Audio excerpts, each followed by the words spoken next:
You straight up cuckooed that dude, bro. Oh my God. You've got all your Charger gear on because Feeling fresh as hell. Well, you guys better enjoy it. The fans loved it. You have to love what you're seeing on tape if you're a Chargers fan, especially for the future with Justin Herbert. On the move and throws and touchdown. Do this together. Players, coaches, staff, fans, together we can create something truly special. Stay tuned for some good content.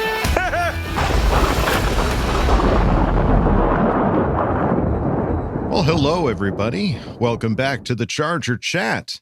I'm your co-host, Wolldog, sitting with my buddy, Kev Hug and Duggan. An unexpected turn of events earlier today, my friend. Yes. We'll get into it, but let's not forget Kyle, the coach, Duggan. The football gods finally gave us breaking news on a Monday. I was just going to say, The first finally, time news ever breaks happened. before we have an episode. And now we have a whole week off. So if this would have broke on Tuesday, there's no point even talking about it. We'd be like, next well, week. I mean, everybody's already said something about it, so I don't know why you want to hear it from us. But yes, folks, Who'd have lots to talk about this episode, including a new offensive coordinator. We've also got a very special Bolt Insight lined up, a fan focus, and as always, an Ask Bolt Fam. And we can tell what the Bolt Insight is because it's kind of a big deal. And if you want to hang out long enough, if you were maybe thinking about bailing a little early, you didn't like what we had to say, you were feeling kind of like annoyed with us or something. Don't do that. Hang tight because we got Braden, mother, beef this Fahoko. That's right. Braden Fahoko, fan favorite on the show for you folks. Kevin sat down with the big man himself. They talked, I'm sure, burgers and all kinds of shit. It was awesome. Of stuff, all sorts of big Asked him about the IRFA. It was a wild one. Fantastic. Wow. Well, we get to learn a lot then in Ask Bolt Fan, but let's start it off here at the top. I'm sure Kevin was prepping the notes for us and had a bunch of different OCs because we were still going to be talking about could be this guy, could be that guy. It was a weird triangle chart with but the things Charlie connecting to other Day things. trying to solve very much that crime. Yeah. And we're going to be like, well, we still don't know, but whoever they pick, I mean, I'm sure we're going to love them or whatever. Highlight, delete that. But segment. then it came out, and this was weird. In fact, I'm going to pull up my phone here because I want to shout out my dad. My dad shot me a text. Papa Wolldog. Papa Wolldog's happy. He's happy. We're all happy pup. Ecstatic. These Boise, Idaho guys over here. Apparently, he sent me an article from Idaho News about Cowboys parting ways with offensive coordinator. This was yesterday that the Cowboys parted ways with Kellen Moore. And I'm thinking, okay, Kellen Moore is in head coach talks right now. Like he's gonna, there's 5 more head coaching positions open throughout the league that no way this guy's gonna do a lateral move to the Chargers. As much as I'd love to have him, this guy's gonna be shooting for the moon. He's going for the head coaching job. And then all of a sudden it's like, hey, Chargers are gonna be talking to Kellen Moore. It's like, Oh, really? It's our first actual offensive coordinator we've interviewed, and not a quarterback's coach. Yeah, not some some alternate guy, offensive assistant, linebacker, water boy, or anything like that.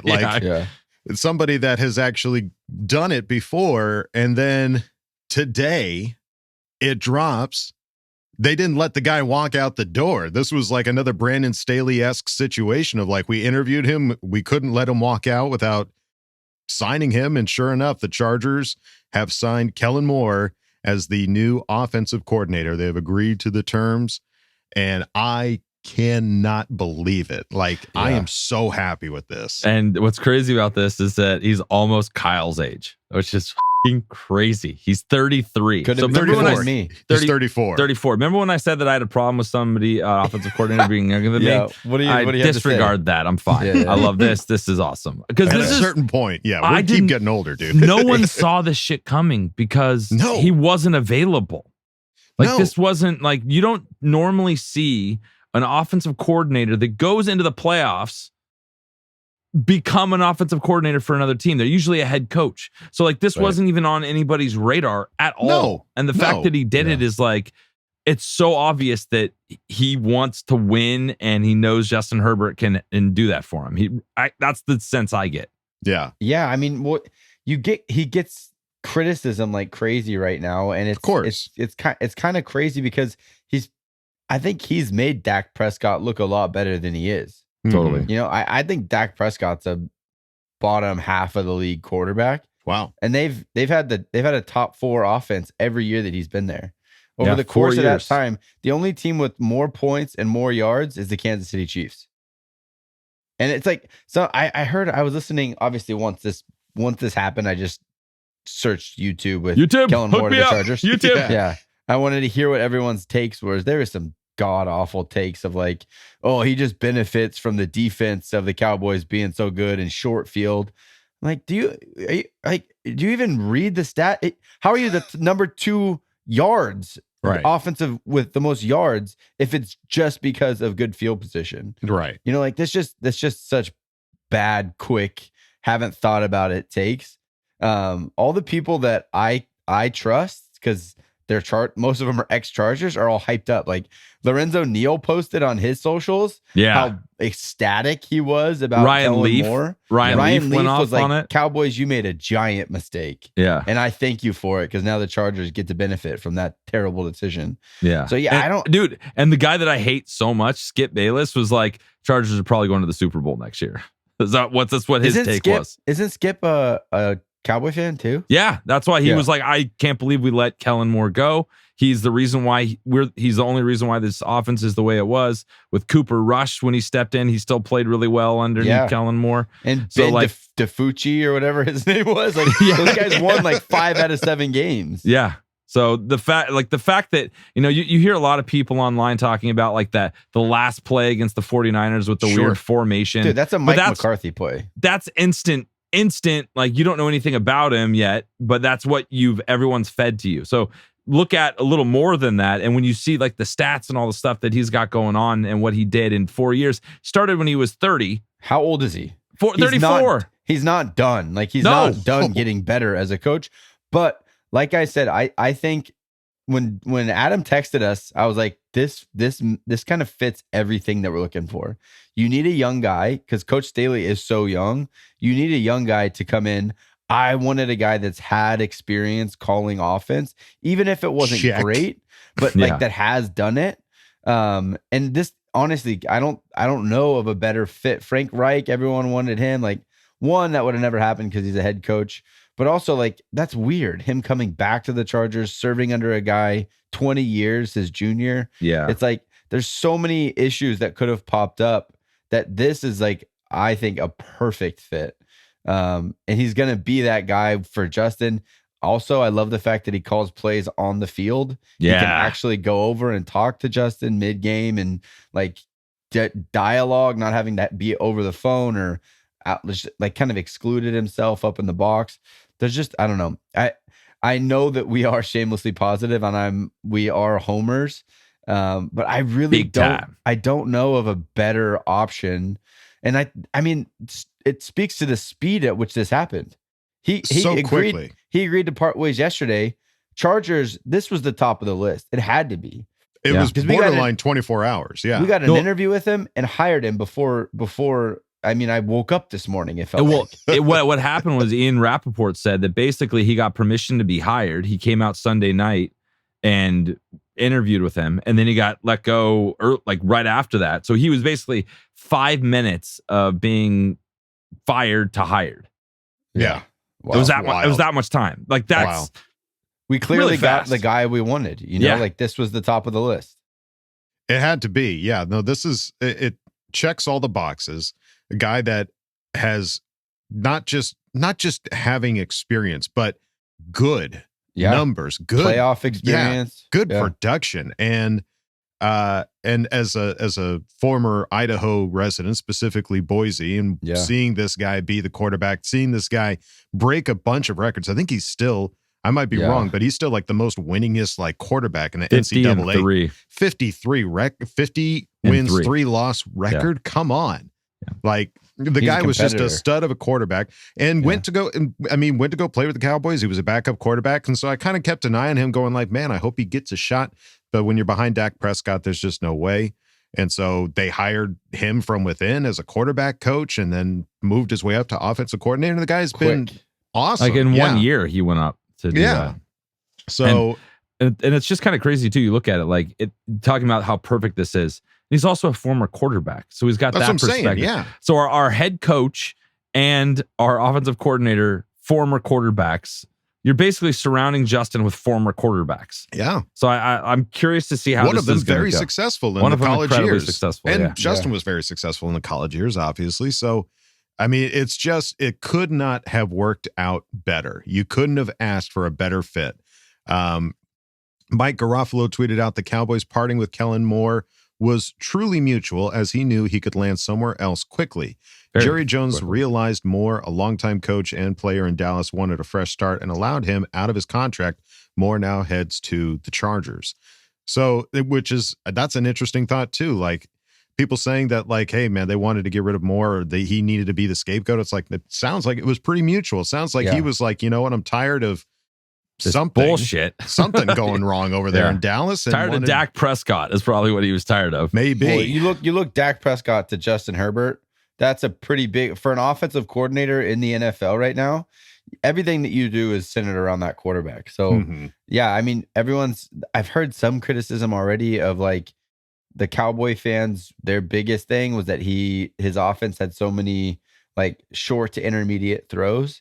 You're also working with Dak Prescott. You're not working with Justin Herbert. You know, a good offensive coordinator is going to game plan to what he has. Right. So yeah, I don't know. I'm excited. I think he's a young guy that already has history calling plays in big games, and he's only going to get better. Yeah. Coaches don't just stop. Like you don't hit like okay, I'm at my peak now. I'm not going to get any better as a coach. Right. This guy's only going to continue to. He's 34. Is that what you guys said? 34, baby. That's insane. Like there's Coach Belichick's like 95. You know, like he's at least 3 Kellen Moores. He's this a guy's got, like- spokesperson for he's Double Kellen Moore has ARP. like 30 years of coaching football still under his like to go in front of him. yeah. So yeah, he's only. Well, that's gonna what I get mean. better. Like that's what seems so crazy to me. Like again, the guy's been in talks to be a head coach, and maybe that's the reason. Maybe it's because he's 34 and maybe a few more years offensive coordinating with arguably He probably one of the knows best he's not- quarterbacks. Yeah. He knows he's not ready for that jump yet. It's not just calling plays, being the head coach of an organization. Which, if that's the case, then that's a very mature Right. observation to make about yourself. If that is truly the reason, and if it is, I mean, hey, dude, if you have how many years? 4 years working with Dak Prescott, and now who knows how long the contract's going to be with the Chargers, but potentially years to come to work with Justin Herbert, like you're going to come out the other end being a killer head coach. So great for him. Mina Kimes tweeted out since Moore became the offensive coordinator of the Cowboys, they've had the 7th highest average depth of target in the NFL, 8.3. I'm guessing average yards per attempt. Suffice to say, that's pretty different from Lombardi. Kellen Moore, Cowboys scoring in 2022. They were 4th in scoring, 28.1 points per game. Year before 2021, 1st in scoring. They were 31.2 points per game. 2020, 17th. And that's mainly due to Dak getting injured in 2020, 24.7 points per game. So even with an injured starting quarterback, you're still putting up 24.7 points per game. It's crazy, dude. And what we need is a running game, right? Like coach came out and said, I need a guy that's going to overhaul this running game. And the Cowboys, if nothing else, they knew how to run the football. Even now with they had a good offensive Zeke line. Elliott. Yeah, they had a good offensive line, but their scheme, their play calling made Tony Pollard look like a Pro Bowler out of nowhere, right? So imagine that play calling and that design with Austin Eckler. You know, it's just like the weapons that we have compared to the Cowboys. The Cowboys were CeeDee Lamb, who was good, Michael Gallup, and Tony Pollard. Now you replace that with Mike Williams, Keenan Allen, and Austin Eckler. There's more firepower there. Big time. Yeah. Lots of weapons to work with. podcast host from another podcast, Stephen Haglund, tweeted out From another mother. Cowboys rankings in the red zone touchdown percentage and second half scoring under Kellen Moore in 2022, first and first, 2021, 6th and 4th, 2020, 29th and 19th again. That's the year that Dak only played 5 games. In 2019, 16th and 4th. I like the 2020. I like the 2022, the first and red First zone and first, touchdown. yeah. And He's these are gotten better these are- every year. This right here is the stat that Lombardi had the biggest problem with. It was red zone touchdowns and it was second half scoring. And he was the best in calling plays last year for those two specific things. That is a huge upgrade if you're just looking at the numbers. Yeah. And again, Which, you try to blame the fact like his success on the Cowboys defense is just really good. That's great. You can have short fields. You still got to score. Like you get to the Still red gotta zone, you put it still have in, to be yeah. able to score. Get in the end and zone. he's clearly been able to do that. Yeah. Yeah. Apparently, Cowboys offense under offensive coordinator Kellen Moore in the last 4 seasons, 27.7 points per game. That's second in the NFL. 391 total yards per game, second in the NFL. 5.8 yards per play, fourth in the NFL, and third down percentage, 44.1, fourth in the NFL. So that's 4 seasons. Those are the numbers. Yeah, that's not just one season. That's a body of work. Average of He 4 is seasons. Top 5 in all these with his body of work. Yeah.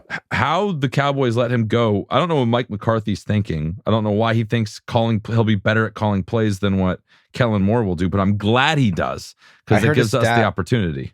Yeah, I heard a stat that Mike McCarthy in his last year with Aaron Rodgers, when he was calling plays, they had like the 16th overall offense with Aaron Rodgers in his prime. What are you going to do with Dak Prescott? It is a little different in his prime ? Yeah. Yeah, obviously, all we have right now, the thing that sucks about all of this is now we're just going to have an entire off season of just waiting. Well, I think waiting. This is going to be interesting too, because the offense, the philosophy is going to change a little bit, so that it's going to affect what players are on the roster, who we want to keep, and who we're going to find out pretty quick if we're going to be a power running team, what kind of offensive linemen, if possibly we go after, we draft. Like we're going to get an inkling of what this offense could be based on who we let go and who we add. So I think it'll be kind of interesting to see how that develops. I think that's the only thing that's kind of exciting over the next 3 months until Combine and all that shit kicks in. Underwear Olympics kicks in. Right.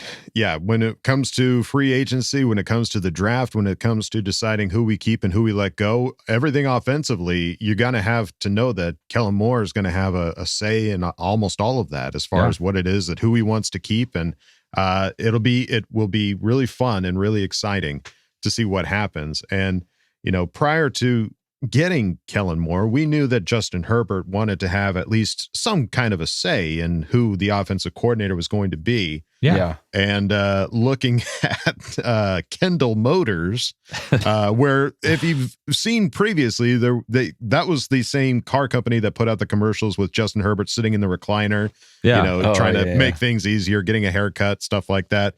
Apparently they're coming out with what's called spokesmasters, which includes Justin Herbert, Leighton Vander Esch from the Cowboys, and Kellen Moore.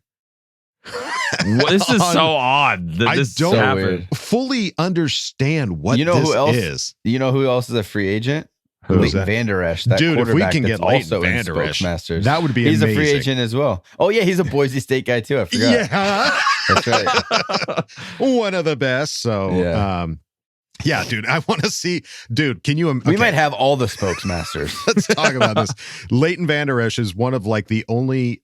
If it has to be like the only football player right now that wears that pad with the big freaking neck guard in the back. Yeah, it's scary. Come on, it's cool. I want to see a Charger wearing one of those babies. And come on, Leighton, a powder blue one. Oh yeah, big lightning bolt on it. It's gonna be a custom job. Those don't exist for the Chargers right now. They're gonna have to make that. That's special. fine. Hey, we spend the money. God dang it! It's so funny because we're talking about that, but we have no money left. No, I know. So they're gonna have to figure that shit out pretty quick. That'd be fun though. I like the idea. Yeah, I think Chargers are right now they upped the cap space to like 220 million, and Chargers are over that by like 20 million. So it's gonna be interesting to see what Creative accounting. adjustments that they can make, because I know that they can restructure some contracts and try to get things better as far as making room for hiring guys like Leighton Vander Esch, if that's a possibility. But the Kendall Spokesmasters. All I know is that it's on YouTube, and it seems to be like a live reality something or other with. It just looks hilarious. I can't figure out how to describe this thing. Like it's kind of like The Office. They're doing like an Office kind of thing with, but also like reality competition type thing. Yeah, there's like a competition with being like a spokesperson for the best. Yeah, car it's like salesman. training. Yeah, some kind of training. And the fact that it has both Justin Herbert and Kellen Moore in it, I guess it shows that Justin Herbert at least has some history with Kellen Moore. And so when the name pops up, he had to say, it's like, what do you think about Kellen Moore? That's Love right. the guy. Oh, Spokesmaster. he's great. He's a Hire him. spokesmaster. Yeah. Yeah. Oh, I went shopping with him. He put his cart back. Give him the job. Yeah. Trustworthy. So, something to keep an eye on, folks, over at Kendall Motors. Keep an eye out for the Spokesmasters, because chances are we'll probably watch some of that stuff over on our Patreon. It's actually Kendall Spokesmasters.com. Oh, there's a website. Okay, I was only looking at YouTube's KendallSpokesmasters.com. 2 L's. Spokesmasters. There's an S in there. It's a couple S's. Yeah. All right. I'd like to buy a vowel. Jeremy Fowler tweeted out, Chargers quarterback Justin Herbert has undergone surgery to repair a torn labrum in his left shoulder, per the team, expected to be cleared for off-season activities. So Justin Herbert put a picture up on his Instagram story, saying surgery went great and now ready to attack this road to recovery. He's not going to get the golf that he got in on last offseason. I didn't think about that. Poor guy. That's the first thing I thought of. true. He's wearing his golf hat in this picture, like the Nike golf hat, and he's not going to be swinging shit. That, if you look at his face, that's a face of like, can't play golf. I'm so ready to attack this road to recovery. Yeah. But that's a tough dude, man. Like non-throwing shoulder. So this isn't really like something, when you have that, it's not really going to affect your game all that much. I'm sure it hurts and is uncomfortable, but people are like, why was he even playing in these games? Like playoffs. And the game, the Denver game, that's the whole, everyone wants to go to that. I get it. But that's when he got hurt. Yeah, I think it was before. I don't know if they indicated when he got hurt. Because he came out with a tape. I remember he popped up on the injury report with the shoulder. I just don't remember which game. I think it was the previous week, because he came out with tape on his arm for that game. That's right. Yeah, I remember he had like the skin tone tape on his shoulder. So, but yeah, it's just kind of a bummer. But he's also a tough SOB, in my opinion. Absolutely. It does make you think through like the third and shorts that we didn't QB sneak with. That's what I was just going to say. Yeah, that's probably a good reason why we didn't see him diving, even though we know he's fully capable of doing it. We've seen him do it before. That wouldn't feel good on a torn labrum. No, I can't imagine. Feel better, Justin, please. Yeah, please feel better soon. Well, for those that attended one of the championship games this Sunday, might have seen Joey Bosa over in Philadelphia. Yeah, face palm, shakes head. Joey Bosa getting into it with some Philly fanatics over at the game. He was wearing a 49ers jacket, representing, supporting his little bro. You got to support the bro. I'm not mad about the 49ers gear. No, I'm not either. But honestly, this feels like just how he handled this. Feels like an extension of what happened at the end of that game. I agree. Just I feel like there's a little bit handle. of a snowball here. Yeah. That needs some help. And he's drinking, looks like a Zima. So that's a separate conversation entirely. We don't know if it's a Zima. Could be a Truly. Could be a... okay, we'll say it's a Truly, but that's still a conversation that needs to be had. Hey, he needs to watch his calorie intake. Looks like a Bud Light seltzer. Yeah, it could be still a conversation that needs to be had, Joey. He's got to watch his intake. It's not the... looks like a Zima. It's got a Zima vibe. But... You can't do that, Joey. Yeah, and you don't do this. You can't do this, and you can't fly off the handle at the end of a game. So I'm like seeing people saying like, get rid of Joey. No, we don't need to get rid of Joey. You just need to get Joey some help. Yeah, get him some help. Maybe he's just not right on the Zimas. Maybe he's more of a beer guy. He missed a whole season hurt. Like, right. That can have a serious impact on like your Personally, on the mental mental state. wellness. Absolutely, and your yeah. mental state, and it seems like he's just kind of angry right now. And Philadelphia fans are kind of like the They Raiders suck. of The the guy was NFC. an absolute asshole to him. Yeah. The And worst. it's hard to, especially with a guy, I'm sure, I can only imagine a guy with an ego like Joey Bosa, with as much money as Joey Bosa has, and you got some guy screaming in your face, telling your you all the fines. bad things that you've done. Hope you can It's pay hard your to turn away fines. from that. Yeah, it's hard to turn away from something like that and just It walk is, away. but you have to. But you have to, especially in a world where everybody's got a cell phone and a camera and can record every instance of everything happening. If you want to, we're the Shamelessly Positive podcast. If you want to look at the Shamelessly Positively, Yes. he did this in 49ers gear. It wasn't in Chargers gear. Oh, there you go. Maybe Right. there's some mistaken identity. So he does He's it. I think confused. it's kind of like the Venom thing where he's just not in the right. He's not right. It's just He's not the something not anti-hero. right. He's wearing the wrong suit. Right. Yeah. He's got the wrong colors. Yeah. If he would have Yeah. just worn some powder blue that day, we could have God. avoided this altogether. Red doesn't look good on him either. That's all right. Well, Just what be does, better, Joey. We love you, but just please be better. Yeah. He And knows. He knows what he did. He knows. I'm trying to blown up. segue here. If you want to be better, you can go on over to patreon.com /Charger Chat to check out some of the fun stuff we have over there. We've got some funny videos posted and some exclusive videos posted over there. So you can check out patreon.com /Charger Chat. And we've got to shout out the one person who signed up this last week. Obviously, My one of the favorites. Our favorite Hillary. members. Yeah. It is none other. I told her I'd do it with a big old smile. Hillary Duggan. Mrs. Coach. Mrs. Yay. Thanks, Hillary. Thanks, honey. Thanks, Hill. Yeah. She supports you. She's a supporter. Yes. Hey, She's man, the suitor. we've shouted out all of our parents coming Yeah. on a Patreon as well. So wives are no different. Yeah. It's kind of like an allowance. They kind of like come on here and It throw is, us some yes. allowance. So thanks, We're thanks, in our Hillary. 30s. Here's your Look at allowance. allowance. Here's your $10 this month. Make it Thanks. count. Thanks, Aunt Hill. Make Don't it spend it last. all in one spot. That's right. Don't just buy candy with it. Yeah. And if you don't want to go to patreon.com /Charger Chat, that's all right. You can go on over to chargerchat.com. Check out all the fun stuff we got over there. T-shirts, hoodies, and stickers. You can chat it up with other Charger Chatteteers in the members section and ask questions in Ask Boltfam. So go check out chargerchat.com. All right. Well, as promised, folks, it is time for the Bolt Insight with fan favorite, Nahaka dancer himself, Thank you, Braden Mr. Fahoko. As soon as that clock starts, your ass is mine. When I met Justin Herbert, man, that dude is big as hell. You know, the goal is to just keep it rolling. Come in hype because we have a lot of things to be excited about. All right, guys, we are back with another Bolt Insight, and oh my God, he's back. Mr. Fahoko, what's going on, Braden? My guys, appreciate you guys for having me on the chat. Once again, it's always a pleasure. I love it. It's our annual thing. It's after the season's over. We get you on and we get to catch up, and we're excited because a lot of cool stuff happened this year and a lot of exciting Charger stuff. So let's kick it off. I want to get this out of the way first, and then we'll get into the super fun stuff, like the playoff game. You know, like how does it feel to be like as a fan, just so going into halftime, like holy, we're murdering, we're killing everyone, picks everywhere, like everyone's dominant. And then just to see it kind of flip in the second half, like as a fan, it's hard. But what is it like as a player to experience that?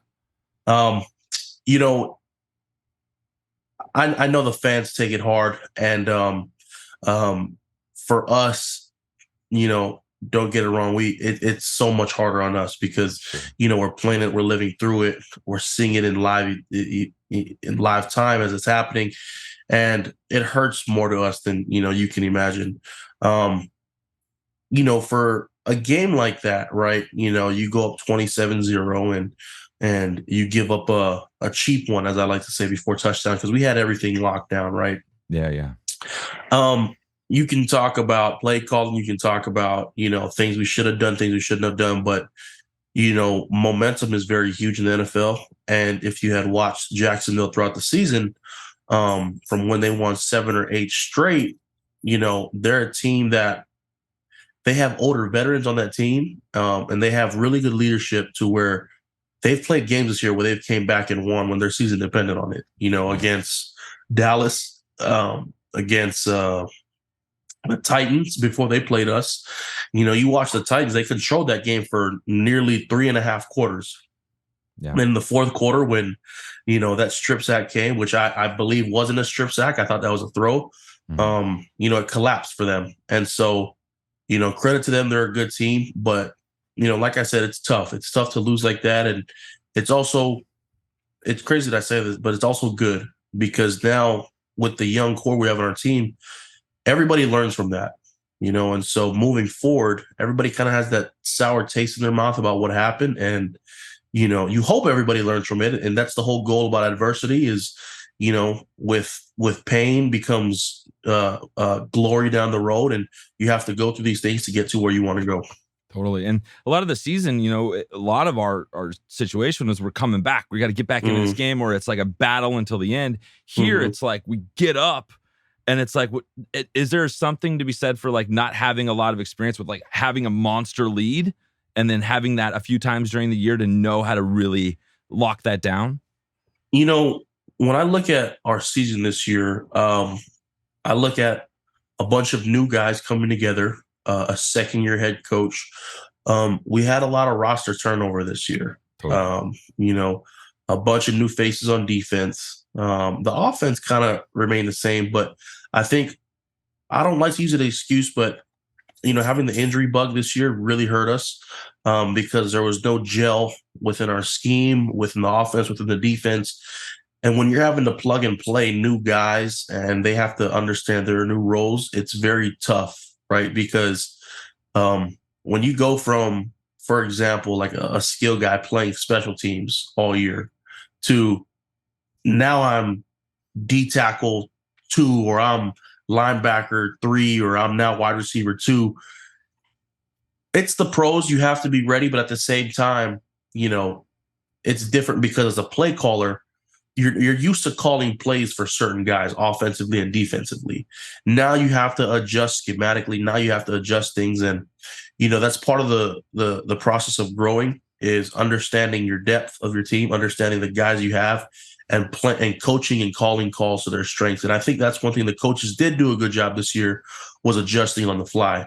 The Arizona game, the Denver game, even San Fran and KC, we lost those games. But if you look at our scheme that game, our coaches coached good games. They coached to the guys we had, and the scheme was built around, whoever we had playing. And so I know the process is there. I know it works. And I think with continuity, we can continue to grow our scheme, grow the players within the scheme, and make a run for it again next year.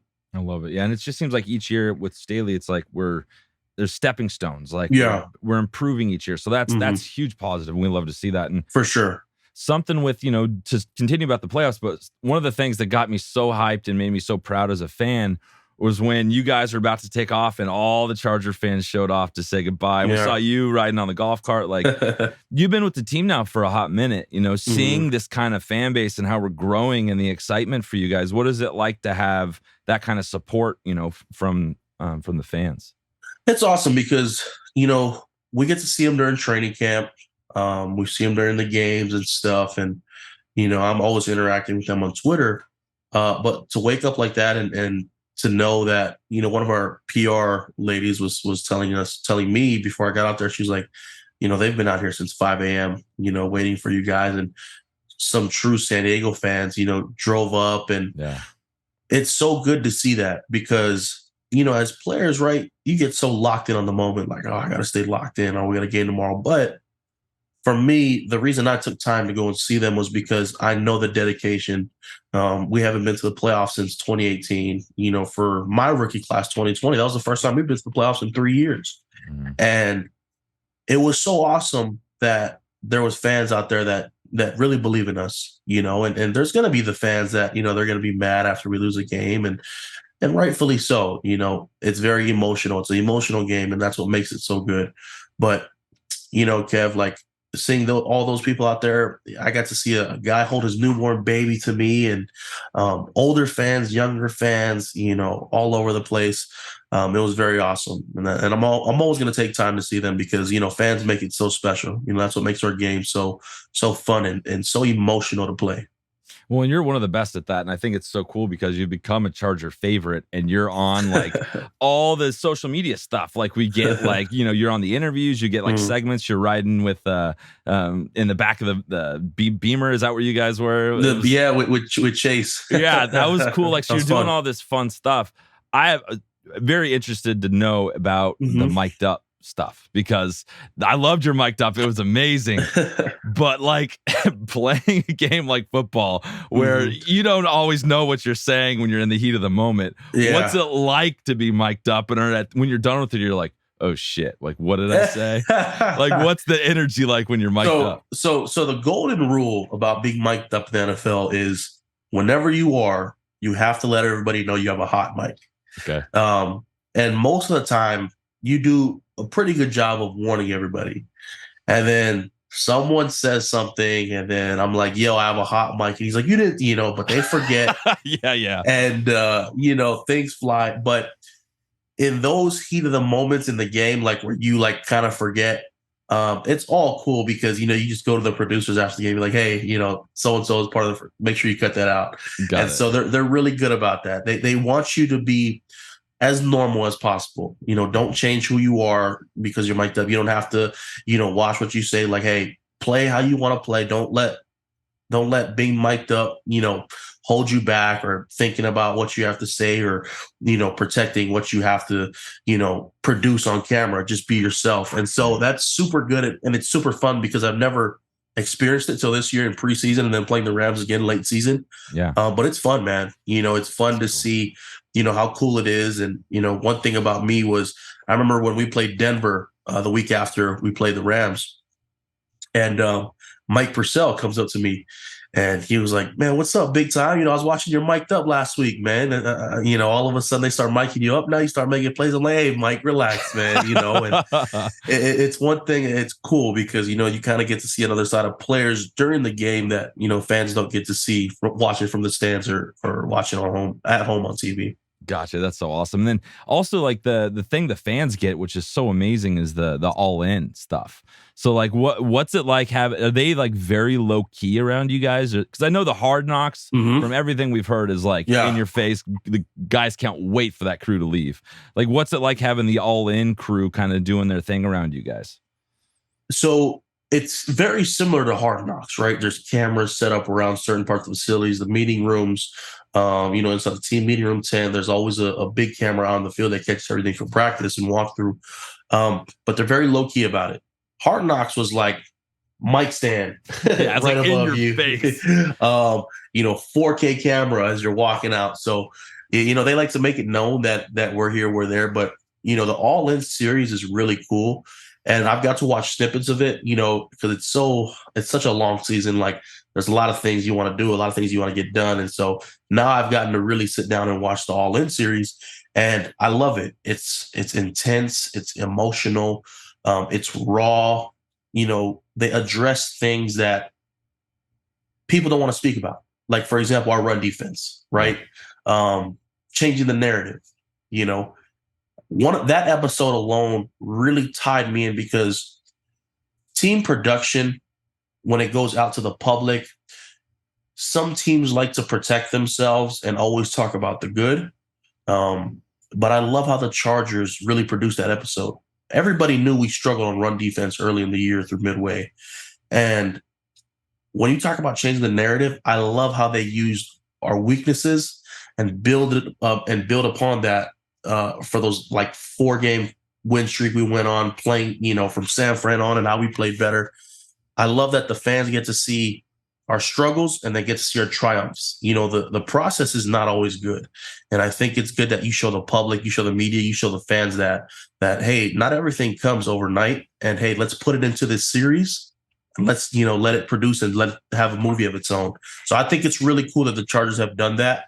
I've drawn into it more as I've watched it, and I'm looking forward to even maybe hopefully getting on it one of these days. That's what I was going to say. Like next season, I am pulling hard for a Braden specific, kind of how they did Asante. Like, let's go hang out with Billy. Cool. Let's go do the whole thing. You know what I mean? It'd be fun. It'd be really fun. I would love that. So, and clearly you're going to be doing some kind of broadcast or something when you're done because you're so good on camera that's like a easy given. That's going to be a thing. Yeah, I think for me, like I've always growing up, I've always wanted to be on ESPN.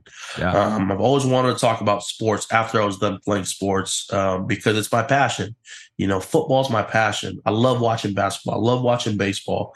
I'm a sports lunatic, when it comes to things. And I think this is why me and Coach Staley get along, is because we understand like how important sports is to our world. We know that it brings people together. And we talk about basketball, we talk about, baseball all the time. And me and him, we're going back and forth about who we like, who we don't like in basketball, and why Michael Jordan's the best versus LeBron James and Kobe Bryant. We go at it all the time. But going back to, the broadcasting, field, I would ideally love to go on TV, but I want to use a platform that allows me to be me. Not hating or anything, but there was a certain analyst on FS1 this year that I know exactly what you're talking about. that threw a lot of shade, and part of me at first was like, oh, this is for clicks and this is for likes and this is for, growth in what they do on their platform. But as the season went on, it just got more emotional. And when I saw that person do that, I told myself, I said, you know what? I would love to be on TV. Yeah, I would love to get a nice paycheck for this, but I'm not going to sacrifice what I intentionally believe in for money. Sure. When I get on media one day, when I get on TV one day, I want to be able to say what I want to say and not have producers tell me, hey, I want you to start pushing this out so that we can. That's not what I believe in.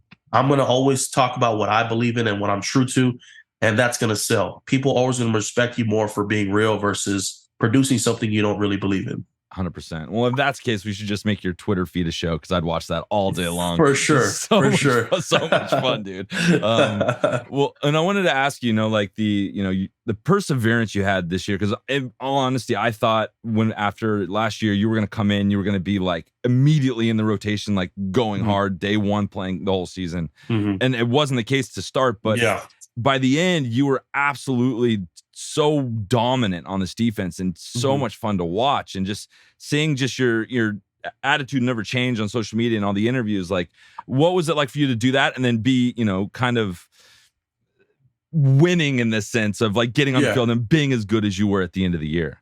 Yeah. So, I've grown to understand, and I forgot, somebody was asking me about it on Twitter, right? I had tweeted about my thoughts on the coaching noise, which is very uncharacteristic. You never want to buy into kind of the hype on Twitter if, coaching hot seats and stuff like that. But I wanted to speak up because I believe in it. Like I said, and I talked about what I think should happen. And I'm a huge believer in continuity for just how we talked about earlier, same scheme, building the depth around these starters and all that kind of stuff. And I felt like we're moving in that right direction. Well, I said, after somebody had tweeted, it was like, it's crazy that you still, defend them after, the things they've done, the transactions you've gone through. Yeah. And I said, you know what? I've grown to realize, as not just a player, but a man, that you can't control the things that, happen to you. I know my circumstances. I know how this business works. I'm an undrafted guy. I came on the COVID year. I'm always having to rewrite the narrative about me every year. And it's going to be like that for the rest of my career. But if you have your attitude set on things that you can't control, it's not going to make you a better person. I've learned to grow in this process, and it's made me not just a better athlete, but a better man. And I knew I was going to get a shot, right? The NFL works like this. You always have to be ready.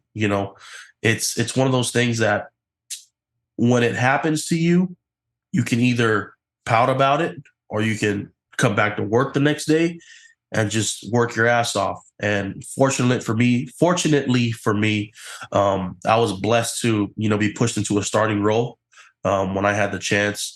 And, you take it and you run with it. And that's why you rewrite those narratives, like that All In episode.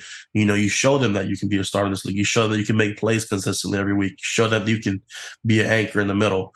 And I'm thankful that everything worked out the way it did, because it also sets up building blocks for my future in this NFL. Yeah, absolutely. And kind of going on that, like, something came out recently with all the designations of where all the players are and where they are, if they're going to be with the team and the free agency. And like, there's the one, it's the designation you have right now, the IRFA, the exclusive rights. It's just such like, that seems like the biggest shafting of like the designation. So obviously that's probably a good likelihood you're back with the team, but you're not going to get the contract yet.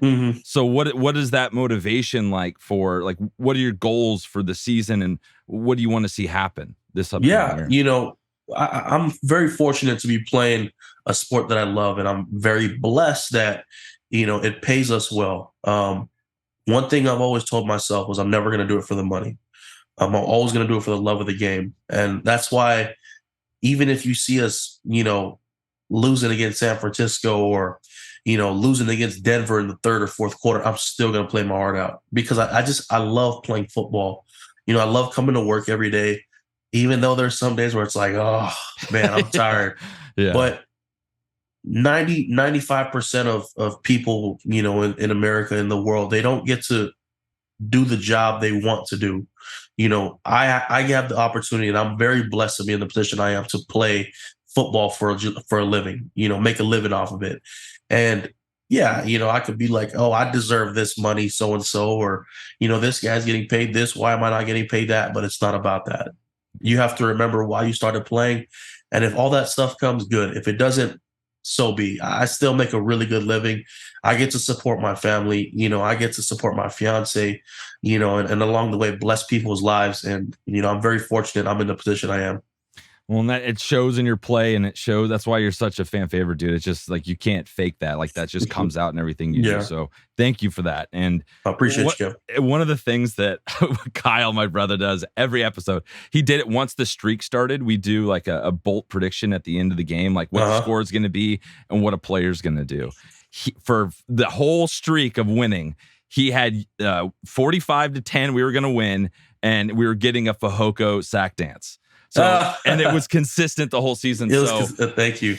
God, next season, dude. And we built it up with the people listening to the show. Like they cannot wait to see what this sack dance is. So when are we getting the sack dance, bro? When is that going to happen? I'm trying it. It's so I need people to understand that it's so to get a sack on first or second down. As a nose tackle, it's so tough, and that's why you see the elite ones. They get paid a lot of money because they're able to do it, and that's the level I'm trying to get to. But as a young nose tackle in the NFL, my role personally, I felt like this year was to make sure they don't run the ball on first and second down. And so I'm always protecting against that factor of our defense versus. I'm going to freestyle it and just get off the ball, Because if you do that and, you get gapped or had it out your gap and all of a sudden they hit it up the A gap. Now Jay Rogers is waving you off to the sideline. I'm going to take a break. Hey, come sit over here for the quarter. And I'm like, and so understanding my role as a nose tackle, allowing us to get to third and long situations. That's what I took pride in this year. I took pride in getting Morgan in a pass rush situation, getting Kyle in a pass rush situation, Joey, Khalil. And then, next year when, my role continues to grow and develop, I'll have my chances to be, hey, you know what? It's third down. Braden, get out there. Hopefully. But then that's where you grow in your game. That's where you grow in understanding what you do good, what you do best. Yeah, I want to get a lot of sacks. But that's not my role. My role is to make sure I anchor down the middle of our defense and make sure nobody runs in between the tackles. Well, when it happens, we'll have party poppers ready. We're going to be celebrating so hard, bro. So. It'll come. The D-lines had a big influence on designing my sack dance. So I know everybody's going to love it once I do it. Everybody's waiting for it to happen. I love it. So, all right, man. Well, let's get you out of here on this. It's another ridiculous question from us. I think last time we asked, like, how many Raider fans could you and your family beat up? So this might hit a little close to home. So I just want to make sure, let's see what happens. Okay. Would you rather be the new spokesperson for In-N-Out or be completely blocked on Twitter? Deleted. Your account is deleted. You cannot use Twitter anymore. Man. Oh man, how long is this job opportunity with In-N-Out? It feels like they're really invested in you. Probably a 2 or 3 year deal. It's a lot of work. You got to go to a lot of In-N-Outs, eat a lot of double doubles. So I have to eat the double doubles. Yeah, absolutely. Yeah, I think it's in the contract for sure. How long am I blocked on Twitter for? We'll say 6 months. I'll take the 6-month ban. All right. Twitter it is. All right, cool. Yeah, the Whataburger's legit though. I'm not gonna. I'm kind of on board with you. I just grew up in San Diego, so like, In-N-Out is the staple, man. It is what it was, dude. It's the animal style. We came home the other day. My fiance, I saw In-N-Out cup on the counter. I was like, "You have some In-N-Out?" She's like, "Yeah, I love their double doubles." I said, "Oh boy, here we go." All right, now it's at home. That's rough. That's rough. So. All right, Brendan. Well, man, we really appreciate your time, dude. It was so awesome chatting with you, and hopefully we can do it again soon. And good luck in the off season and getting ready for next year. We're really excited to watch you play again, my friend. Appreciate you, Kev. Thank you, man. So everybody, I said hello. I send my love. Will do, brother. Wow, Braden, that is this was so fun, dude. Yeah. First of all, Kevin, great interview. Good job. Stop. 75 of those bad boys under your belt. You figured it out, man. Yeah. You cracked the code, buddy. You're in. It was the 75th Bolt Insight. It's my anniversary. That is so cool, dude. And dude, Braden, that having you on is such a great, number one, a great insight into everything behind the scenes. Yeah, like he is so candid about every aspect of it, including the mic'd up and, catching people hot, and then the hard knocks. What a great insight too. Like that's another great perspective to go like, hey man, you're the one that's on this hard knocks. Like, what do you think about this? Like, what do you think about everything? And the fact that, dude, like it's real. They're not just going like, hey, we're the best, woo woo. It's, hey man, we got an issue here and we need to take a look at it. How are we going to address this? And that is so cool, dude. What a great guy. And I'm just so glad that he's going to be a Charger next year. Just everything goes according. I just want to see him play more. I want to see like a full season with him. I want him to have that third good down opportunity, man. Jay Rogers, come on. Give him a shot. Give him a Throw chance, him a bone. coach. Freaking bone. Love it. Well, Braden, enjoy your 6-month Twitter ban, but thank you for coming on and chatting with my man, Kev. We cannot tell you how much we appreciate that, dude. That was just so much fun. Awesome. So good. I'm still going to keep predicting your sack dance until it happens, by the way. 45-10. It's fine. 45-10 in a sack dance. Makes it easier for you. All right. Well, folks, time to go on to the next segment. It is Fan Focus. Another Kevin Duggan Supreme interview with none other than Jeremy. All right, guys, we're back with another Fan Focus, and we are super excited to welcome Jeremy from Costa Mesa. What's up, Jeremy? What's up, Kevin? I'm so excited to be on Charger Chat. I'm so pumped to have you, and I want to tell everyone you were originally scheduled after the Jacksonville game, and I got like, you're like, are you ready to go? I'm like, dude, I can't do it. I'm so sorry. Ready to go. So I'm so thankful for coming back and rescheduling, because I was just a whiny baby and no one wanted to see that. Well, we scheduled this like in November, and when you put the date, it was January 26th, or what's the today's the 30th? Yeah. Whatever the day. I'm like, okay, I know we're going to playoffs, even though I think we were like 5-5 or whatever. We were like 500. I'm like, okay, I know we're going to go playoffs, and that's going to be a good one, because I'm going to be like first playoff win. Yeah. And then as they just started losing, I was like, oh no, this is not going to be a good one. Well, the first half it was a good one, and then it kind of fell from there. Yeah. But I knew it was going to be. I was like, oh no. Hopefully, Kevin and I have something to talk about. And then when we reschedule, I'm like, that'd be better for both of us. Let's just do that. And we got some news today. We'll talk about that a little bit. Exciting stuff. So before we get any of that going, we got to find out, man. How did you become a Charger fan? All right, my great grandmother Mamo. Nice. Mamo. She always had Charger and Padres going on in her house all the time. And you would see the bobbleheads, you would see the Tony Gwynns, and then you would see the Junior Seaus, you would see the Dan Fouts and everything. So it was kind of like I grew up in it. You go to the bathroom and the radio's on. It's always like, the Padres are playing or the Charger game's on. And I didn't really I'm just surrounded by it. My dad was a diehard fan, and my grandmother was a diehard fan. So I'd say I'm fourth generation. I'm in my son's room, actually. This is my son. He's 11. Nice. I would This say is his die room. hard. Oh my, I love it. I had to be like, dude, I need like a background. He goes, you use my room. I'm like, oh yeah, okay, yeah. Sweet, bro. Thanks, man. That's awesome. It's a child's room. This is my 11-year-old room. So he's a 5th generation. And then my daughter, she's like, I'm a 5th generation too. So it goes way back there. And then it wasn't until my dad took me to my first game at Qualcomm. I guess it was Qualcomm at the time. It was in 2001. I want to say Doug Flutie was our quarterback. Yeah.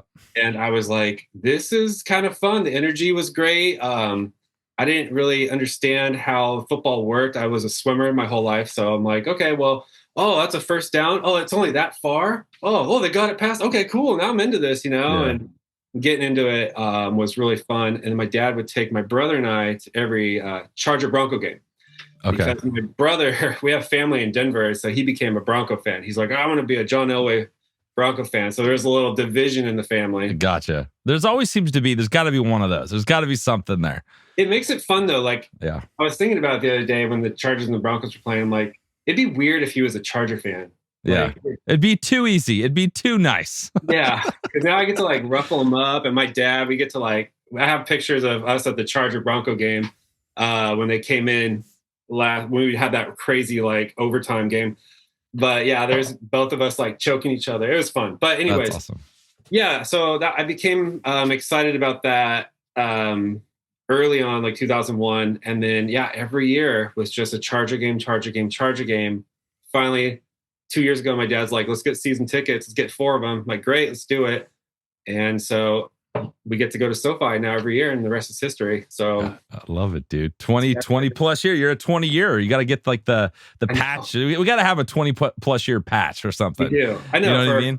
The fans, I know we need something like that. I got like the anniversary patches all over some of my jerseys, but I need a fan one, That's awesome. Well, and we were talking about a little bit beforehand, being in Costa Mesa, you are right next to like the training facility, and I'm sure you're close to like the new building they're putting up for the training. So what is it like being a Charger fan and being like right next to where they practice and are around all the time?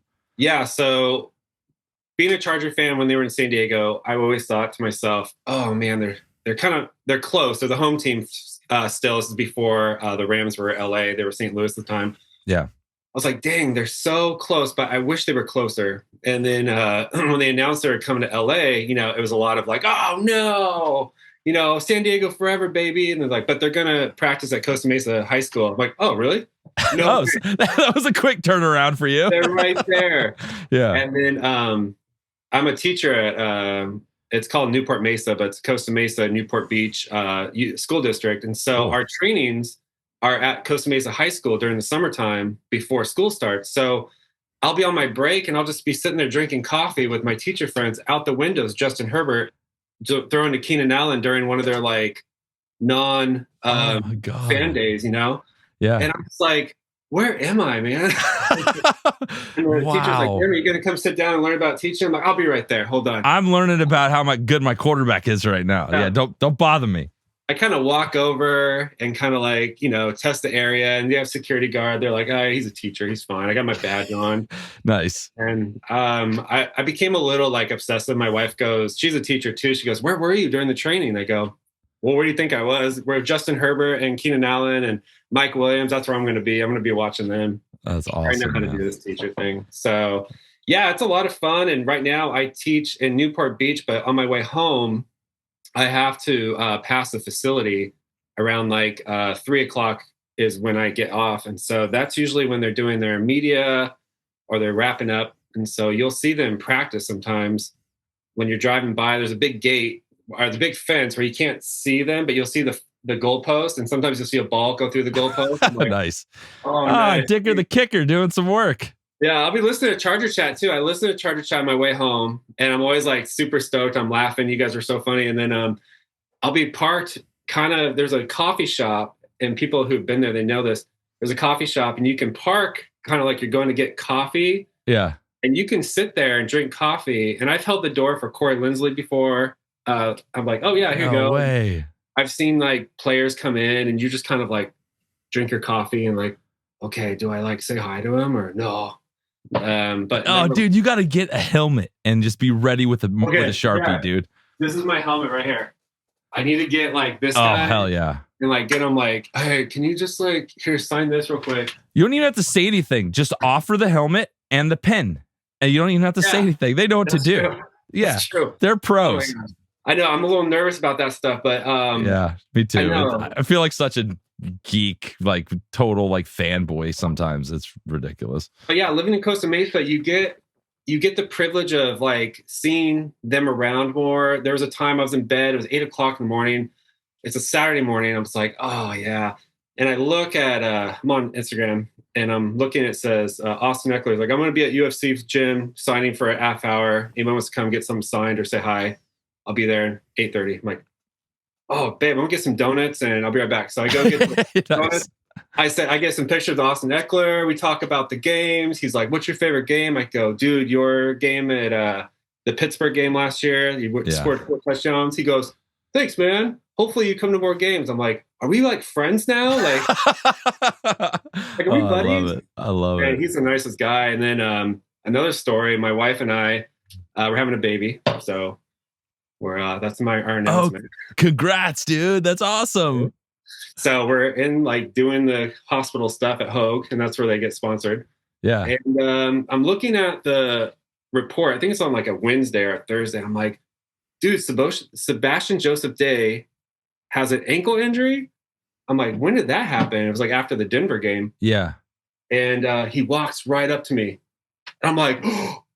And he's like checking in. He goes, yeah, can I get some x-rays? I'm like, oh my God, babe, that's Sebastian Joseph Day. I just told you that's him. No way. way. Like, really? It was crazy. He just walked in, got his little imaging done. And then I'm just like, dude, where are we right now? We live in like Charterland, you know?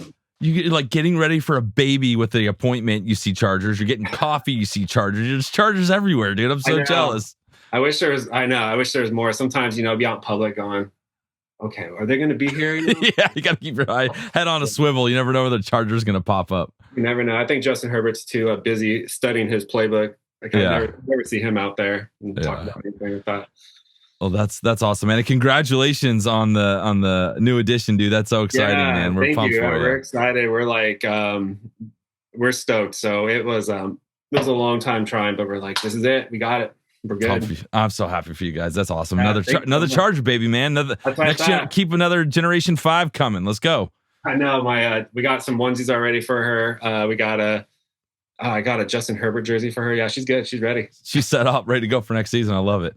Well, speaking of next season, we just found out some news. We have a brand spanking new offensive coordinator, Kellen Moore from the Cowboys. What do you think of that? What do you think of that? Like, I heard that there was news that he was available for 5 minutes. Yeah. As soon as they let him go, and then he was like hired by the Chargers. So what are your thoughts on that? I think when I was looking at all the candidates, I was thinking, okay, they're all quarterback coaches. They're all they don't have really any OC experience. Yeah. And I was like, oh man, it'd be cool to get somebody who's been there for a while, who's still like young, you know. And I know there's a couple. I think Joe Brady, was one of them that had 10 years under his belt. And then when we hired Kellen, and I was like, oh dang, he's got 4 years with the Cowboys, man. He's got a lot of background. Then that video with him and Justin. Yeah. I was like, oh, they know each other. Yeah, they're best friends. They don't have to like meet each other and get to know each other. They like already have a little like connection. So I felt really good about it. I was really stoked. Yeah, it's exciting. Well, like the fact that he's had a basically top 10 offense this whole time, and and it's weird that you don't usually get an offensive coordinator from a team that went to the playoffs. Usually those become head coaches or something else, not shifting to another team as an offensive coordinator. So I just no one had him on the radar. He just kind of popped up and was like, okay, well, we'll take him. We'll have one of those. Yeah. That was it was cool. I was at work, and I have a Jacksonville Jaguar fan that I eat lunch with. So can't imagine what that was like.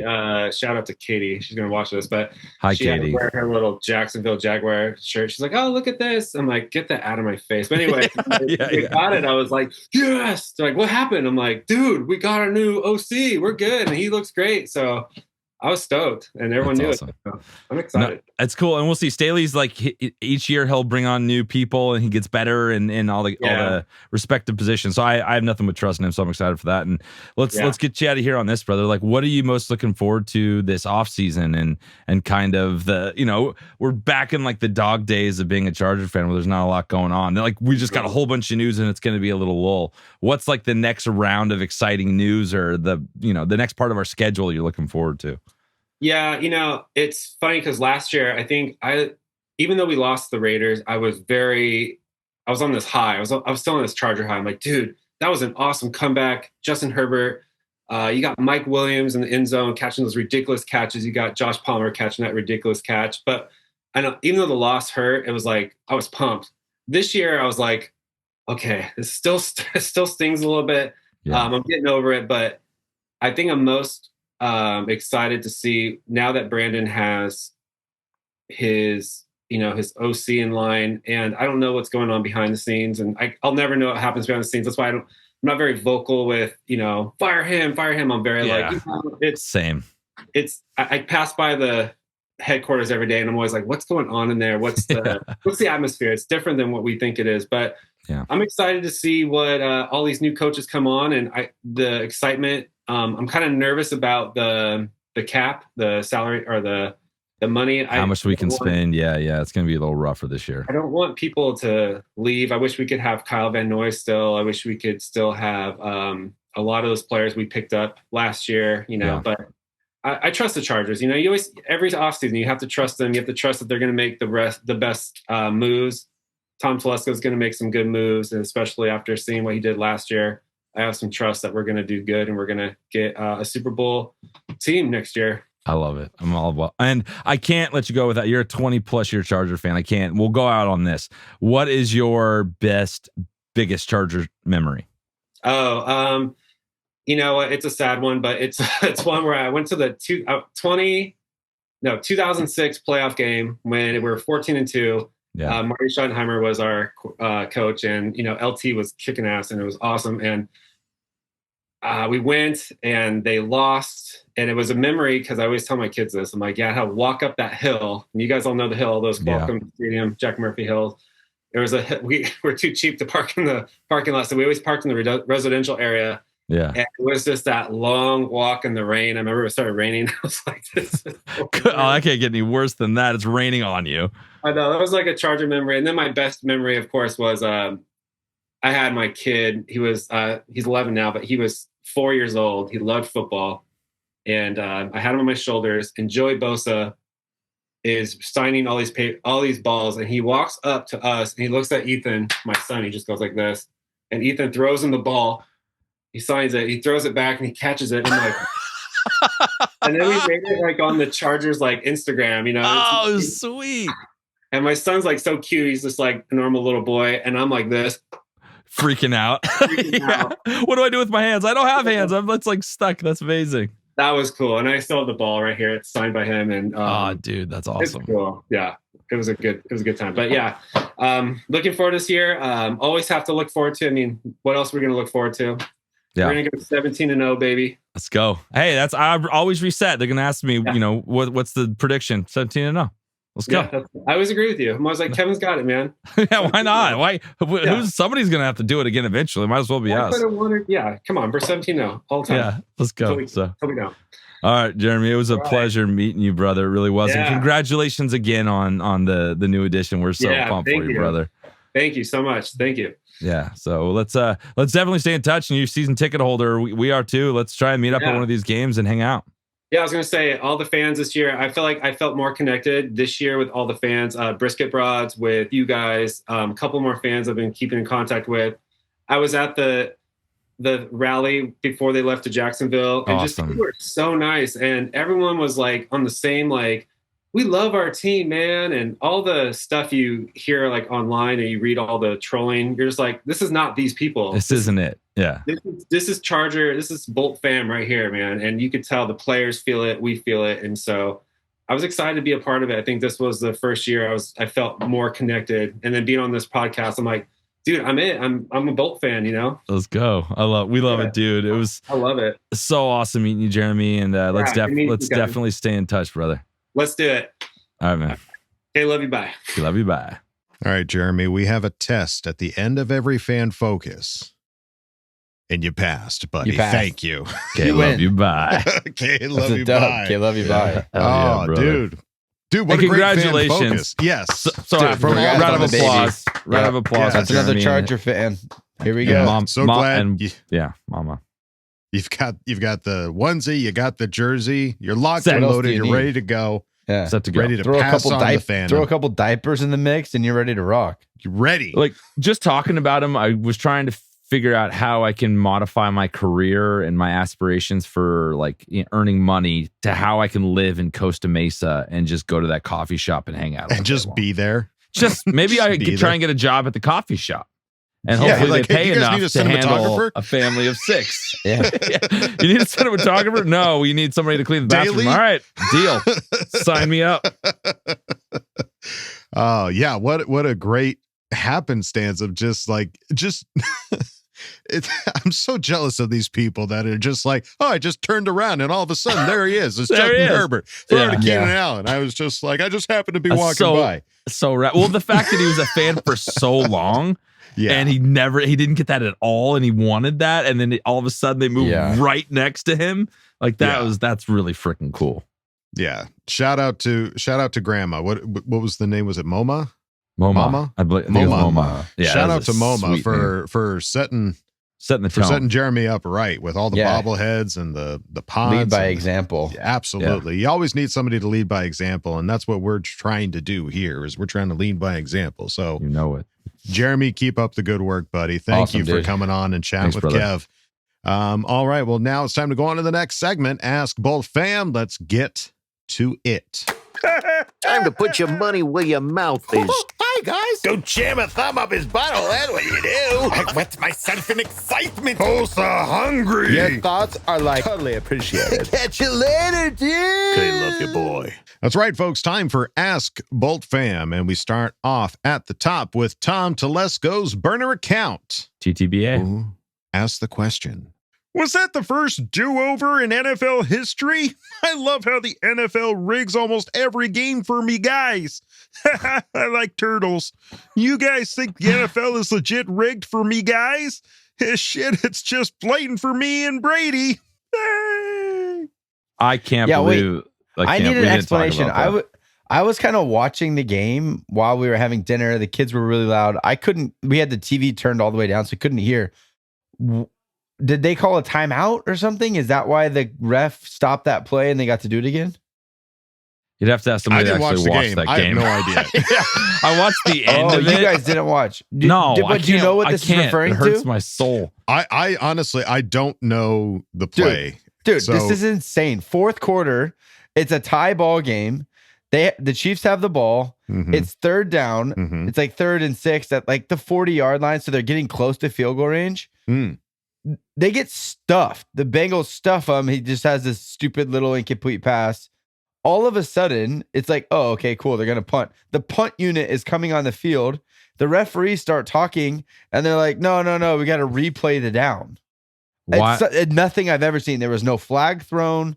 There was no penalty yardage. It was the same down and distance. They just did the third down all over again.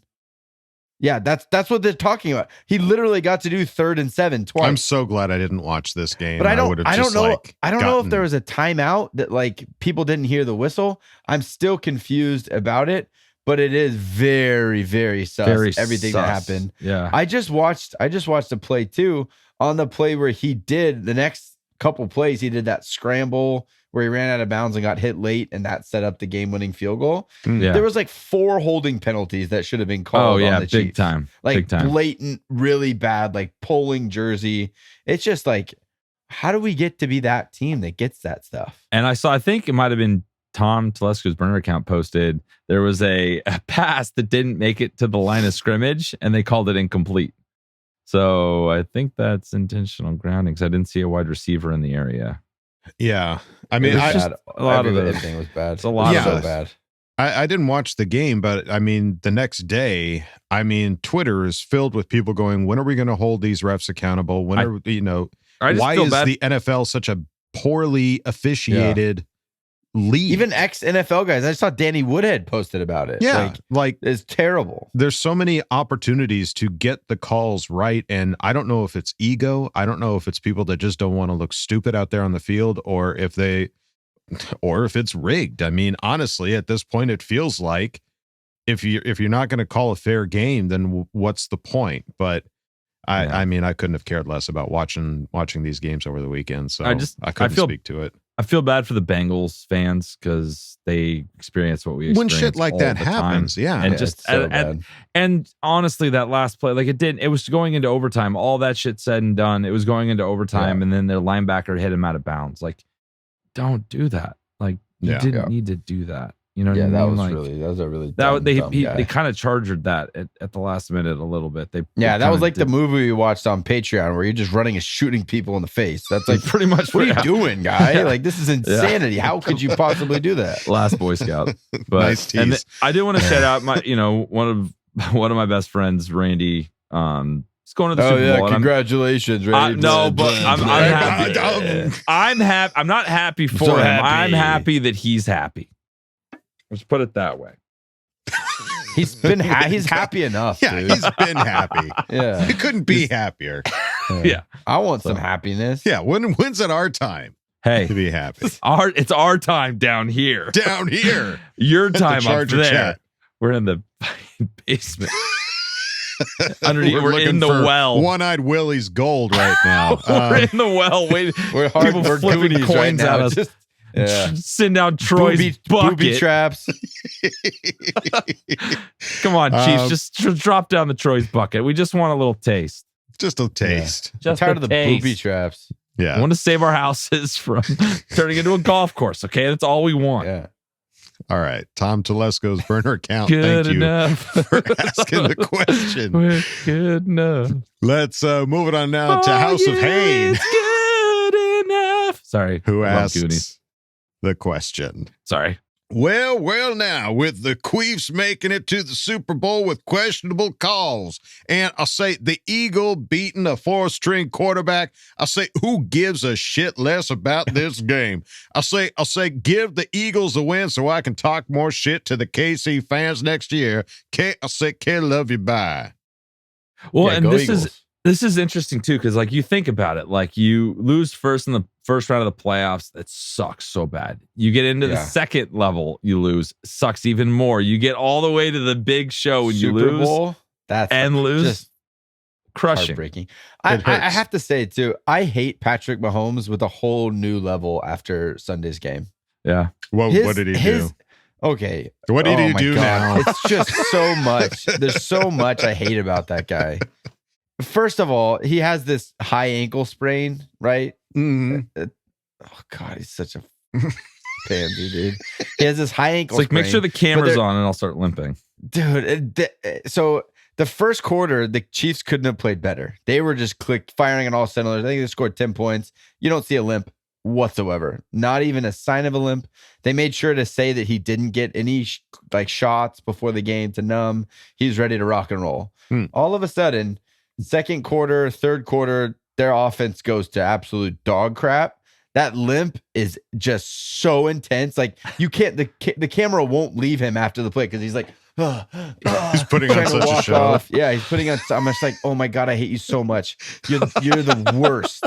Like, you're just like, you're what I hate about sports. And when I have guys that I coach that do this crap, I'm like, you're cut. You're done. We're not doing this kind of just acting. Oh my God. Oh my God. It's so bad. And then when he got hit late out of bounds on that last play, and he obviously flopped. It was, obviously it was late. You're going to get the flag. Like, he literally looked like a crash test dummy, like that didn't have control of his arms. Like a pillow dummy that they threw out a window. Yeah. It's one of those things that you're selling cars. It's like, he got his leg bent over his shoulder, and I'm at least he got hit really hard going out of bounds though. Like, if you're gonna do it right. Should have hit him harder. God, I hate him so much, dude. I hate him way more than Derek Carr now, especially since Derek Carr's not a Raider. Derek Carr's fine with me now. Patrick Mahomes is at the top of my list right now. he's on top of Kyle's shit list. I hate him so much. I hate him so much. And then in the post game interview, when he's like all giddy and happy, I'm like, don't you have a severe ankle injury that you need to go get checked out? Oh no, it's better now. Okay, cool. Weird. Skips off the field with Kelsey. I hate him. So their arms he's like locked, dancing on the sideline. His top hat. I hate him. Can't stand him. House of Hain, thank you for asking the question. Let's move it on now to MJ, who asked the question. So a real cue this time. Why do you think LA Rams aren't promoting from within by going with LaFleur? We're looking at like 3 potential OCs from him. So this was asked prior to getting Kellen literally like 20 hours ago. Yeah. But I think it's an interesting question about you've got all these other teams. I mean, we're looking at, quarterback coaches and offensive assistants for other teams. Why would some of those teams that are looking for people in those OC positions, why would they not promote within? Is it a money thing? Because it can't be a scheme thing, right? It was just like a really bad season, and McVay's got a really bad taste in his mouth. Coming off a bad season. What were they? I can't even look at you guys right now. Okay. Yeah. Everyone you can go interview with wherever you want. I'm starting over. Right now. He was talking about quitting. Like there was a brief moment there where he's like, I might not come back. Right. Yeah. He did not have a fun season last year. I don't think he liked the people he was working with. No, I got that feeling. So yeah, I mean, there could be a multitude of reasons, but it just makes you think. Like we were talking to assistants, like we weren't talking to offensive coordinators. So like everyone was just kind of like, QB coaches, like, and we ended up not getting that in the course of like 20 hours since how was it House of Hain? Since House of Hain? No. MJ. Since MJ asked the question.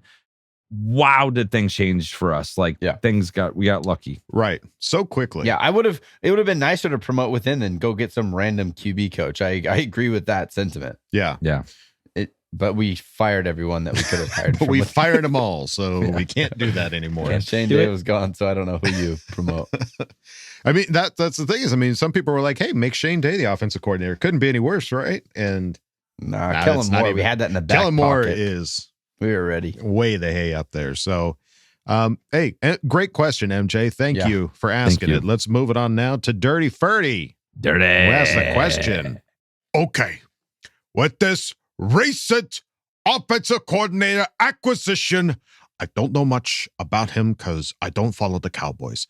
Is this a good fit? Hoo-ha.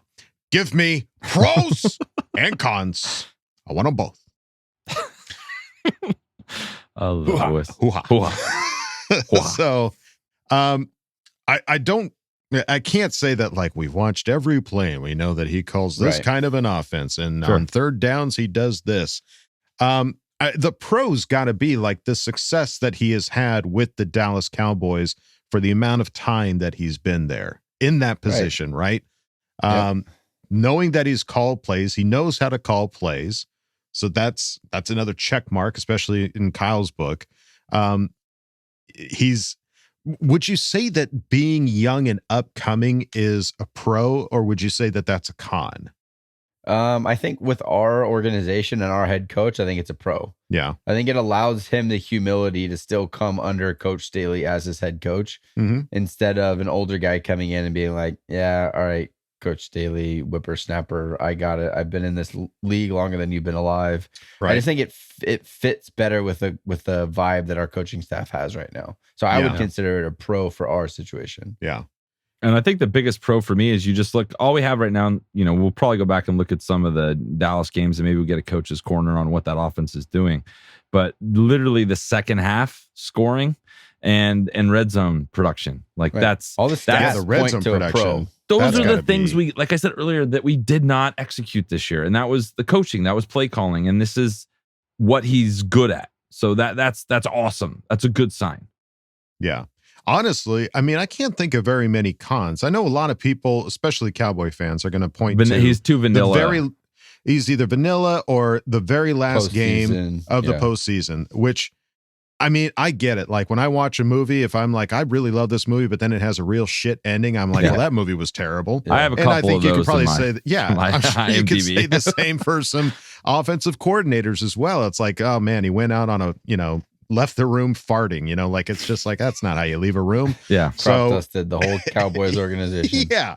So I get it. Like, especially from a Cowboy fan, but again, like just looking at the production, looking at, what it is that he can bring to this team, I really can't think of very many cons that go against I'm this excited. kid. No, I Super I think the Charger chat as a collective unit is Cowabunga all in on Kellen Sign me Moore. up, brother. Yeah, we Ninja Turtle. We Ninja Turtled right into this OC. Hell yeah. That it's still wild now to think about how quickly all of this went down. It was so fast. So it fast. was just for a perfect fit. It feels like it had to be. It had to be so good. Dare I say that they just couldn't say no. They didn't need Ninja multiple Tommy T? interviews. Yeah. Dare I say ninja? Maybe. Dare I mean, I I'm say curious to see Cowabunga. Turtle power. Dare I say Teenage Mutant Ninja Tommy. Ninja Tommy. Yeah, I love that. I love that one. I am curious to see, like, when it comes time for Telesco and Staley to have their, pressers to talk about the hiring of Kellen Moore. Like, what was the thought process? Why was it such a good deal? I mean, we can all see it as fans and we can all make our own judgments, but what was it from their perspective that made them go, got to get this done and get it done now? I mean, I guess it's just because he's going to be that hot of a commodity. There's not many people that have offensive coordinator on their resume to go into the offensive coordinator open positions right now. He's got to be the only one that's like got that locked down. And it's also, you look at some of these other coordinators. We just had one 2 years out. You look at a lot of these coordinators' resumes. It's 2 years out, 2 years out. His first stint, he was with them for 4 years.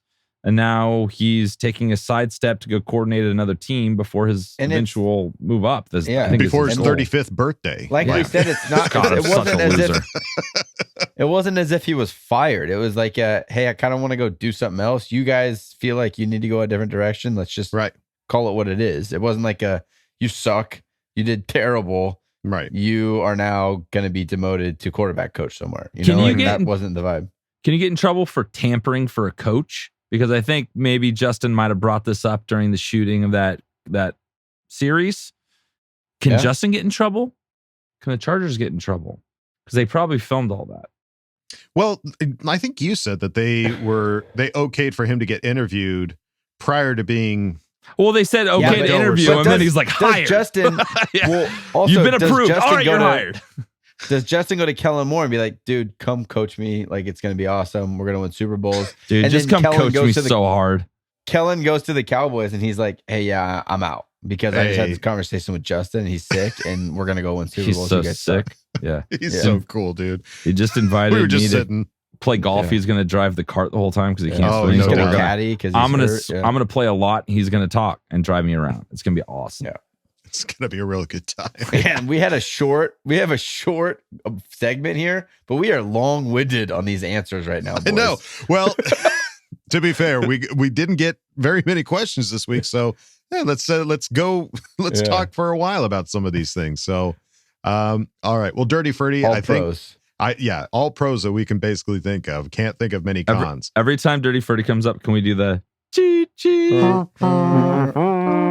That was better. If you're on Patreon, you'll understand. It's not a train, my guy. He's not conducting. You could probably modify his rig to sound like a choo-choo train. That'd be cool.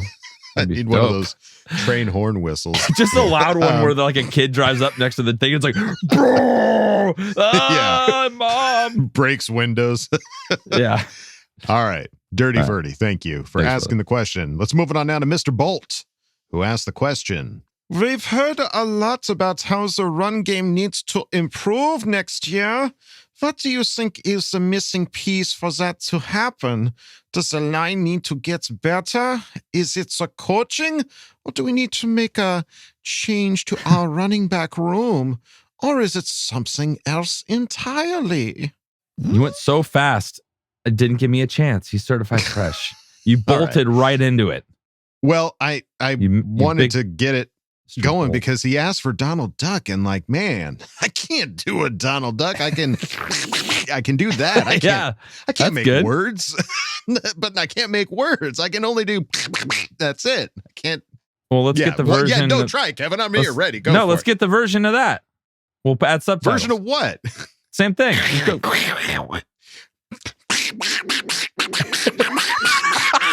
Let's just add subtitles.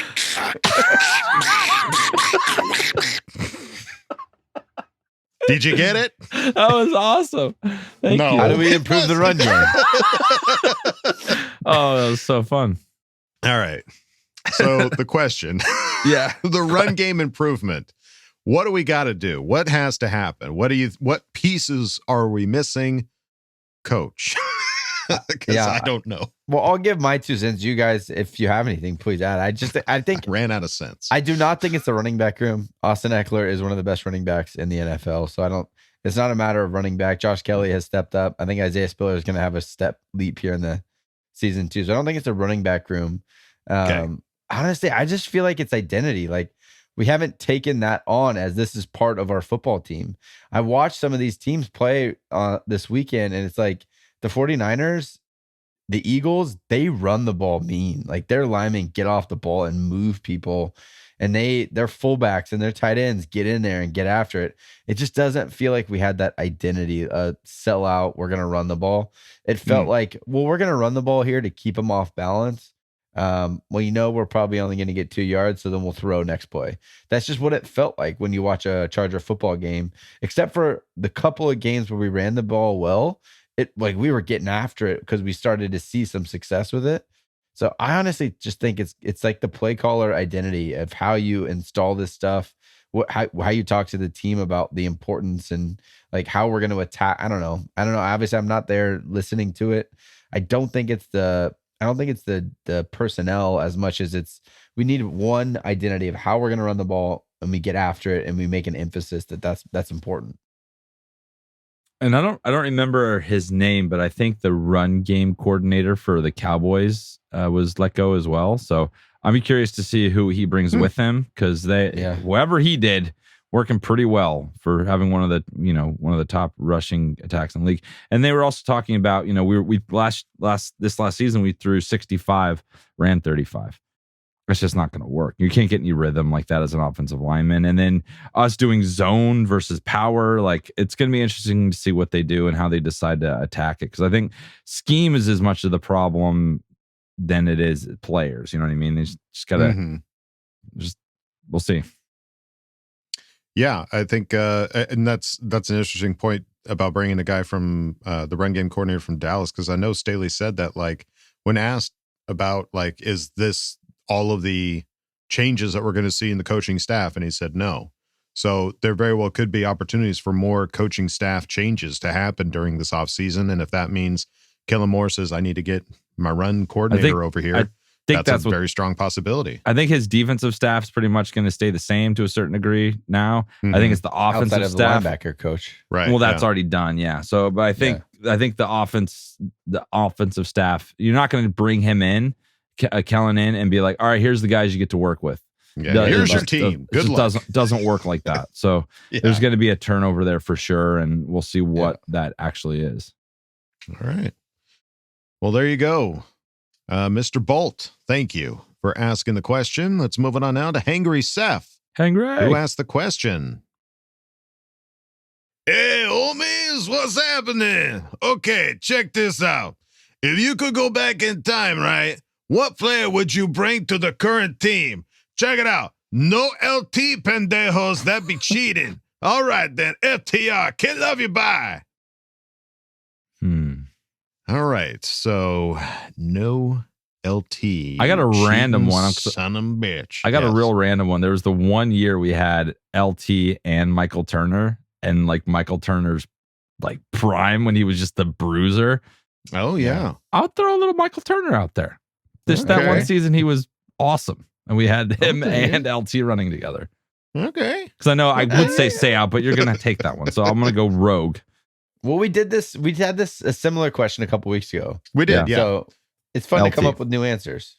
Yeah, no, I like, that's a good challenge. Gates, it was Gates and LT was like our Gates, Yeah. LT, And and Seau. Those Seau. were our answers last Seau. time. Let's think of some new names. Who else would we want to bring back? So Kev went with Michael Turner. I'll say Rodney Such a Harrison weird because he was poll. my I'll take it number though. 2 favorite Nice. player as a kid. Just that safety position, because right now our number 2 safety is kind of up in the air with Nas being a free agent and not knowing who's going to step in. So I think as a position of need, you have Derwin James and Rodney Harrison. That's a pretty terrifying. We're getting secondary. so many penalties. So Yeah, we many are. penalties. We are for sure. So many. There's gonna be so many concussions if you. But no play one's us. coming across the Run- middle. I No. promise you. Old school football. Travis Kelce, if Derwin James can pick up Travis Kelce, Rodney Harrison may very well kill him. Might decapitate him. Yeah. I'll say this name just because I always enjoyed watching him play, and I would love to see. I would just love to see him back there out on the field. I'll say Malcolm Floyd. I really loved watching Malcolm Floyd play, and I mean he was such a tall guy. Found a way to get down the field, find a way to make some amazing catches with Phil. So I would love to see what he would do with Justin Herbert at the helm, but Or Vincent Jackson. Vincent Jackson, would be- sure. Vincent Jackson that'd be nasty. and With Mike Williams. on the other side. What do you do? I love What do you do? You can't stop, and you won't stop it. All right. Well, there you go, Hangry Seth. Thank you for asking the question. Let's move it on now to Big Bob, Certified fresh. who asked the question. With the Kellen Moore hiring, is next year finally the year? Young dynamic OC, Staley third year in his system with his guys, and special teams finally rock solid? No reason why we don't make the big dance. What else do y'all need to see to solidify this squad? Can't love you, bye. I like your vibes, Big Bob. I like this. Big I like Bob this. next year's 17 the year. and 0. Yeah. Yeah. 20 and 0. All right. So what else do we need? What else? What areas do we feel like we need to get better at? I still want to get better at the O-line. I think that's, for me, the place I want to still improve. Like, you could be like, oh, we're better than we've ever been, but we're not a top 5 offensive line. I want to be a top offensive line. So that's right. And that affects everything. That affects Justin. That affects the run game. That affects all these things. We want to like bring in somebody new to fix it. But if there's offensive line isn't there, it doesn't matter how good you are. You're not going to create, there's no Barry Sanders in the draft this year. There's no LTs in the draft this year. So that's kind of what I'm thinking. Yeah, I can get behind that. I mean, that because that's the thing. I think right now we can say center, we're solid. Left guard, we're solid. Left tackle, we're solid. Right guard and right tackle. Well, Zion, don't know. We're solid at right. With the left is we're not sure about. Because that's if we're going to bump down Sawyer. No, left tackle is Rashawn Slater. Guards. So left guard. Right guard is Zion Johnson. Right. Yeah. Left guard is the Filer. We're not sure about. Oh, left guard is fine. I'm sorry. I thought left guard was Zion. My apologies. Well, there's the potential. We said that might make the bump. Yeah. There's just, I feel like there's a lot of floating unknown about the offensive line right now. Yeah. For me, it's still an all around tight end that can block and catch. I just think that that's a big piece of an offense that takes you to the next level, helps your running game so significantly. And I think that all around tight end, I just don't think we have it right now. Yeah. I'm kind of pulling for Michael Mayer just because it is close to, Halloween and all the jokes that could happen with Michael Mayer. Kind of into it. The Notre Dame connection. I mean, there's a lot of stars, I think, that align with that being the potential pick. Yeah. Michael Mayer. Yeah. Having a superstar tight end, like a Gronk, like a Kelsey, like a Gates, I feel like we're missing that piece as well. I think those are two great answers. It's the offensive line and tight end. I think if we can get some superstars there. I mean, some people also say we need a speedy wide receiver that can get down the field. And yes, if we can get Jalen Guyton back, he could potentially be that guy. But, that could also be something looked at in free agency or draft or something like that. I think you need to look in the first 3 rounds for one of those guys. Yeah.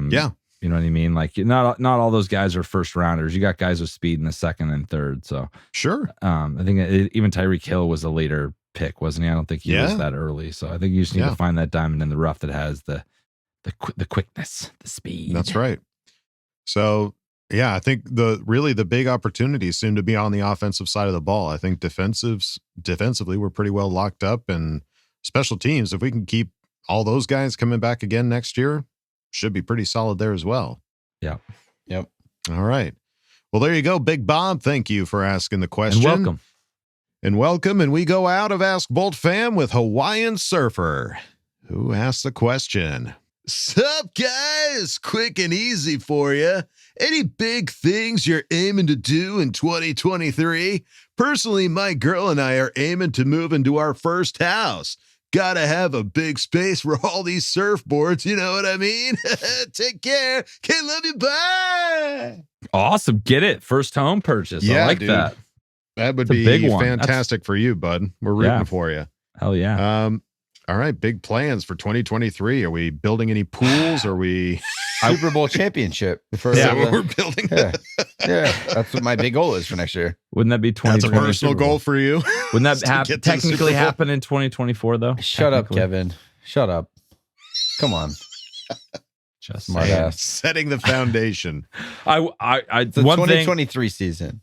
One thing we did last year that was awesome that we're doing again this year is Kyle and I are going to Vegas with our uncle and our dad to go watch the Mountain West Conference basketball tournament. While we were there last year, same time is when we got Khalil Mack. Yes. The big thing is I hope something big happens while we're there. Something rad is what I'm pulling for. Even though we don't have any money, something rad. Something's going to happen. We're big. pulling for something. Well, I think it's more just like any personal plans that we have. And I mean, for me, like I just moved out to, Columbia, Missouri to work with Kev. So really for 2023, my goal is to try to kind of find my footing and find my ground and, make this state which I've never lived in before, make it my home in some way, shape or form. So I'm looking forward to doing that in 2023 and working with Kev and, working with the folks over at Patreon and setting our Patreon up to be something really kind special. of a fun goal to see what we can do and creative and what we can get done over there. I'm very happy with what we've done so far, and I know that we can do a lot more over there. So, I think it's going to be fun. I think it's 2023. I think is going to be a good year for us. I'm calling it. Calling a good year for Charger Chat and a Fahoko Sack Dance, please. Buckle up, boys. Buckle up, Buttercup. All right. Well, Hawaiian Surfer, good luck on getting the house. We're rooting for you. And thank you for asking the question. And thank you, everybody, for asking questions here in Ask Bolt Fam. Again, it was not too many questions, but boy, we know how to make these close to 2-hour episodes. I tell you what. No matter what.